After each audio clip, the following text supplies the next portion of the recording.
talk about sleep training and my latest purchase, the Gro Company Gro Clock. I shall tell you a bit about this in a minute, but first, let's just talk sleep training in general. It's a difficult thing. It's something that you will do again and again and again. There is no one sleep training fix that's then going to sort you out at night time for the rest of time. It just doesn't work that way.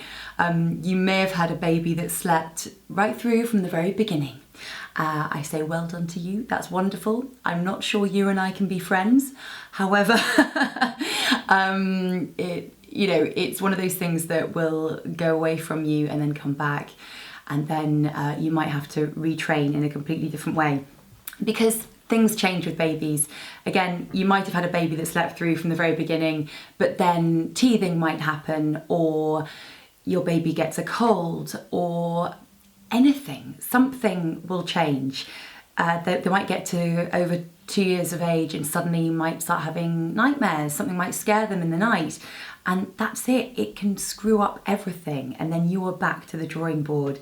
So one piece of advice: don't ever get cocky about it. Don't boast about it. Don't tell all your friends that you've got the best sleeper in the world, because I can tell you, you will be tempting fate. And when that happens, all the other mummies and daddies will secretly be sniggering and going, ha, well.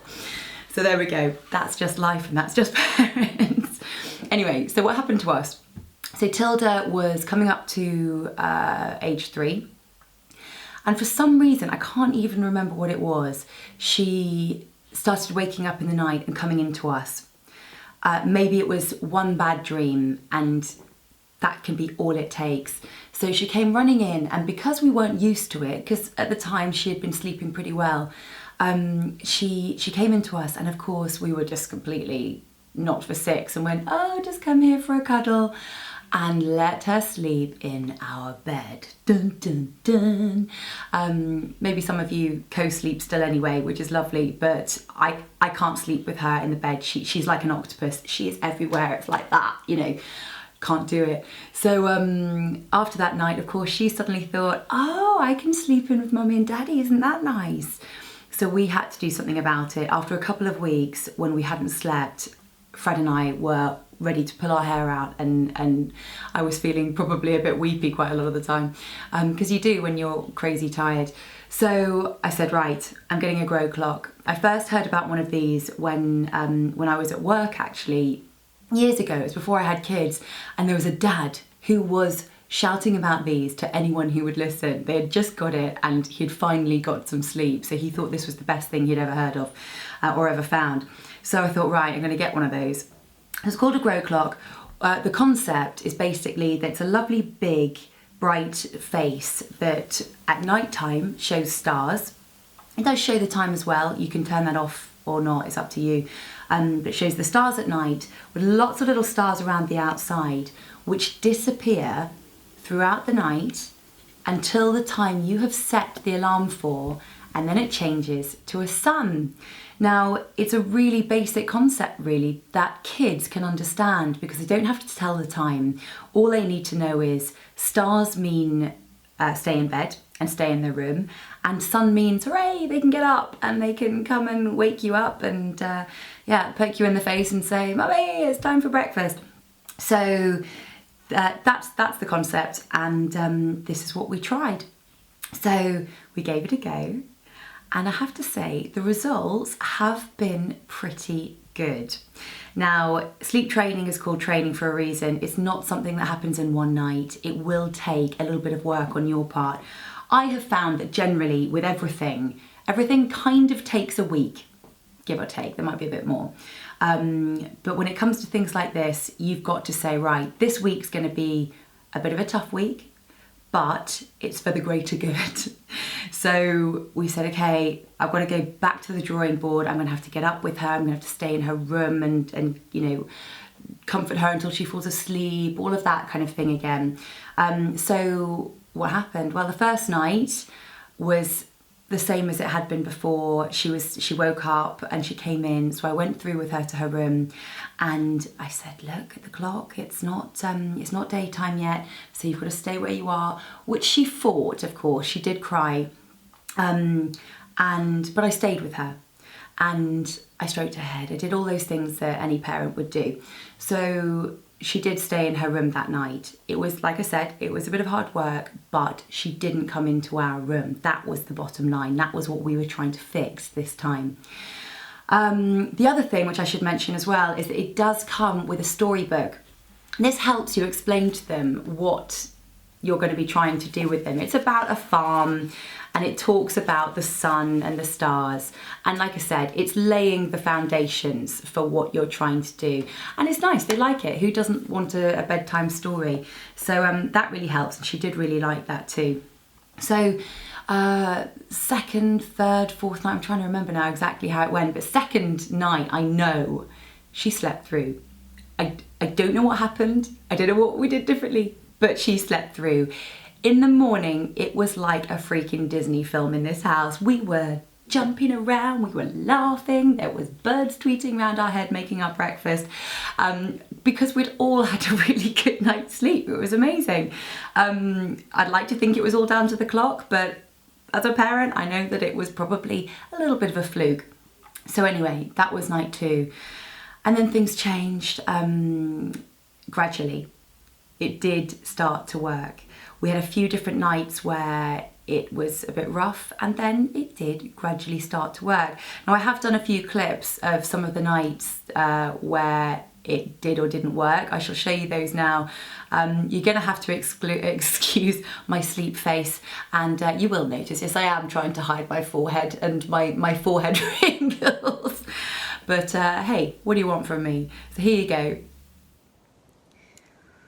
So last night she woke up around, I think it was about 4:45, and I could hear the little pattering out on the landing, because she knew she wasn't allowed to come in here, so she'd just sit out there, which makes me feel really bad, but you know, that's kind of the point of this. She's not supposed to be coming in the middle of the night, so at least she's kind of getting that. But yeah, she's just sitting out on the landing in her pyjamas. So of course I got up and took her back to her room, and she had a little cry, but I stayed there and just stroked her head. But then by about 6 o'clock she was crying again, and you know, wanted to get up, and so Fred went in, and she did make it till about 6:15 and then wanted to get up, but then they've sat in there and waited for the sun to come up on the screen, which it finally did at 6:30. So we're getting there. So it looks like she's still asleep. It's 6 o'clock, except I'm wide awake. I've been awake since 5, but I think that's because I'm just used to waking up, so now I'm going to have to sleep drain myself. I thought that because we were staying at my mum's last night, because I was working yesterday in London, I thought that it might screw up the whole thing, but she did actually go to bed quite late last night just because of how the day went. So that might be a factor to why she slept through the night, but... Who stayed in their bed? Did you stay in your bed? Yeah? And... does that mean that we're just having a little treat and letting you come and sit in Mummy's bed before we go down for breakfast? Oh, that's nice. Do you like your sun clock? Do you like it? It starts kissing and it was a dress. It has a cat in a dress. Yes, that's weird, isn't it? But do you like your clock? So that was some of our nights. I didn't film every morning because I was probably either tired or not in the mood. And I did try and catch her a few mornings running into us and saying, "Mummy, Mummy, the sun's up," or "Daddy, Daddy, the sun's up," which she then started doing, which was fantastic. And she loved it. She was so excited, and she was staying in her room. sometimes she would wake up before the clock that we set the clock for 6:45. Sometimes she'd wake up before that and we'd just hear her singing. She'd be singing to herself and we'd be lying there and it'd be lovely thinking, that's fine, she can sing herself awake, that's great, as long as she stays in her room. So 6:45, I think that's a reasonable time for us. It means that Fred gets to spend some time with her before he goes to work, or if I'm working, same thing. So it has really worked for us. I know things will change. It has got to the point again where she doesn't always want to stay in her room till 6:45, but what we were trying to break was the habit of her coming into our room during the night at 1, 3, 5. That has worked. That has happened. We broke that cycle, which is brilliant. And she loves saying, see you when the sun comes up. That's what we say now at bedtime. We do our stories, we have a little sing-song, and then she says, see you when the sun comes up. And it's really sweet. She likes to watch the clock change when we press the button. She sees the sun disappear and she sees the stars arrive. And that's really nice too. The only couple of things, one, it might take you a little bit just to work out how to set it. It's actually really simple. The directions are really simple as well in the book. But I find that it doesn't keep brilliant time. I don't know whether it's just this one or whether it's all of them, but we started to realise that it would, be looking at our clock saying it's 7:15, why is the clock not changed? And would find it had started losing time, like maybe 4 or 5 minutes. So you might have to just reset it, say once a week, just to make sure it's in the right place. You can use it for daytime sleeps as well. There's lots of different options. I might just show you through some of the screen settings in a minute. And it means that you can do daytime naps when your kids are much younger. But would I recommend it? Hell yeah. I think this is a brilliant product. The Gro Company have done it again. They've got some really, really great products out there. And like I said, it might not work for everyone and you might find that you'll have to retrain again further down the line, but that is just kids, I'm afraid.